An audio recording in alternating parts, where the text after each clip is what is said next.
Today is April the 8th. What does it mean to be a disciple of Jesus? Let's find out together as we read Luke chapters 16 and 17.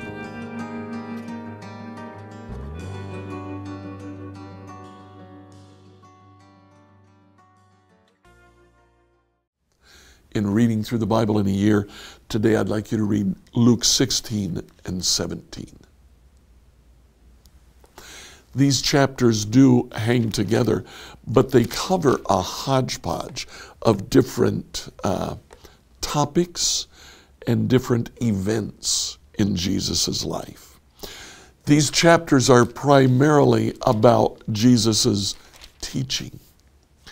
In chapter 16, Jesus is continuing to confront the Pharisees and the religious leaders for their accusation that Jesus eats with the poor, the sick, the sinner. Jesus tells them a parable of a manager whose master discovered that he was embezzling money. So the master told him, "Put the books right, I'm going to fire you." The man literally said, "What'll I do? I'm too proud to beg, and I'm too weak to dig ditches." So what he did was he kept cheating his master. He went to his master's creditors, to the people who owed his master money, and he changed what they owed in hopes that after his master fired him, he'd be able to go to them and find at least some sort of aid. Would he? I don't know. I kind of doubt it, but that's not the point.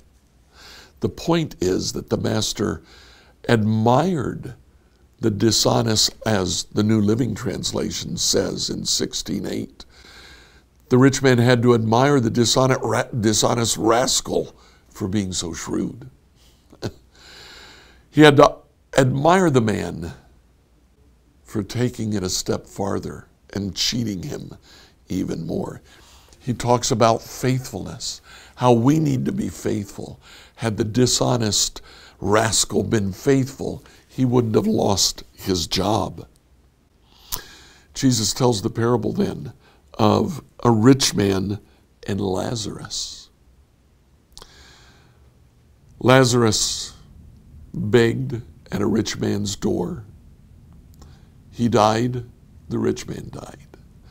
The rich man looked across the chasm that in the parable separated heaven from hell and cried to Abraham, who held Lazarus in his lap. He was hugging Lazarus.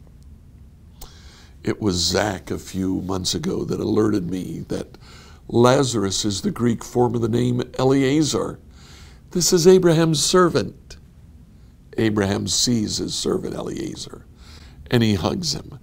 The rich man says, "Please, let Lazarus go to warn my family." Abraham said, "You and your family could have listened to my words, to Abraham's words, to even Jesus' words, but they chose not to listen." Chapter 17, Jesus teaches about forgiveness. If someone sins against you, forgive him. Forgive him as many times as he comes. He talks about faith. If you had faith as small as a mustard seed, you could do miracles. We're told of 10 lepers that Jesus heals. Jesus heals them in an unusual way. While they still have leprosy, he says, "Go to the temple, present yourself to the priest." On the way there, they discover that they're healed. Only one turns back to say thank you to Jesus. Jesus says, no one has turned back to give glory to God except for this man. And he identified him as a Samaritan. And then a final round of teaching on the coming of the kingdom, in which Jesus simply says, be ready, be prepared. All of these paragraphs deal with what Jesus starts in chapter 14 from verses 25 to 35. There, we kind of jumped over that passage yesterday. It's because it really fits with today's subjects. There, what Jesus is talking about, he summarizes in verse 27. If you don't carry your own cross and follow me, you cannot be my disciple. What does it mean to follow Jesus? It means be faithful. Not like the shrewd manager who was unfaithful to his master. Be faithful.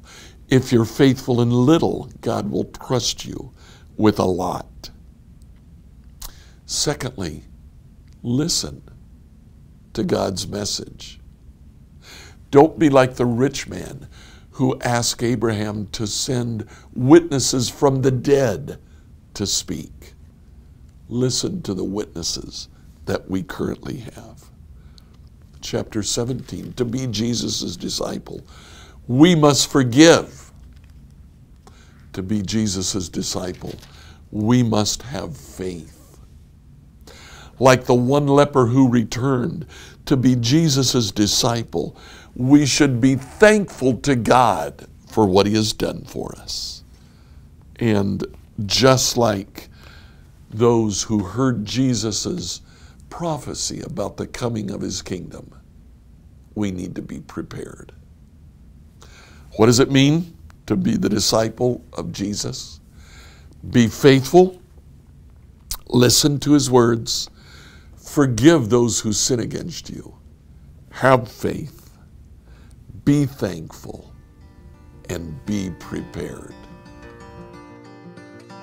Like, follow, and subscribe to this devotional on whatever platform you used to listen to it. Email your questions to us at questions@becomehope.com. Enjoy this weekend in the church of your choice.